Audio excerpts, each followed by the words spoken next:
Hi good morning. இன்றைக்கி வந்து என்னோடய ஹஸ்பண்ட்க்கு பர்த்டே.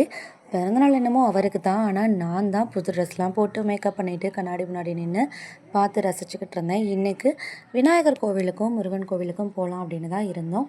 எப்போவுமே ஏதாவது ஒரு ஸ்பெஷல் டே அப்படின்னா இந்த கோவிலுக்கு தான் நாங்கள் எல்லோரும் போவோம். சின்ன வயசுலேருந்து இந்த கோவிலுக்கு போவோம். ஃபஸ்ட்டு விநாயகர் கோவிலுக்கு போயிட்டு பக்கத்தில் இருக்க முருகன் கோவிலுக்கு போனேன். இந்த கோவில் வந்து எனக்கு ரொம்ப பிடிக்கும். சின்ன வயசுலேருந்தே எனக்கு ரொம்ப பிடிக்கும். தம்பிக்குமே இந்த கோவிலுக்கு போகிறது ரொம்பவே பிடிக்கும். கோவில் ரொம்ப பெருசாக இருக்கும், அமைதியாக இருக்கும். இன்றைக்கி வெள்ளிக்கிழமைன்றதுனால அந்த கோவில்லையும் ரொம்ப ஸ்பெஷலாக இருந்துச்சு. கோவிலுக்கு போனதுக்கப்புறமா சாமியெல்லாம் கும்பிட்டதுக்கப்புறம் வெளியே வந்து கோவிலை சுற்றிட்டு வந்தோம். கோவிலை சுற்றிட்டு வந்ததுக்கப்புறமா தம்பி ஒவ்வொரு படியாக இறங்கி பொறுமையாக இறங்கிட்டு இருந்தான். வெளியே வந்து எல்லோரும் உட்காந்துருந்தாங்க. சாமி கும்பிட்டுட்டு நாங்களும் கொஞ்சம் நேரம் உட்காந்துட்டு வீட்டுக்கு வந்துட்டு சாப்பிட ஆரம்பிச்சிட்டோம். இன்றைக்கி பிரேக்ஃபாஸ்ட் என்ன பண்ணேன் அப்படின்னா இட்லி, தோசை, சாம்பார், சட்னி பண்ணேன். அதுக்கப்புறமா பால் பாயாசம் பண்ணேன், சேமியா பாயாசம்.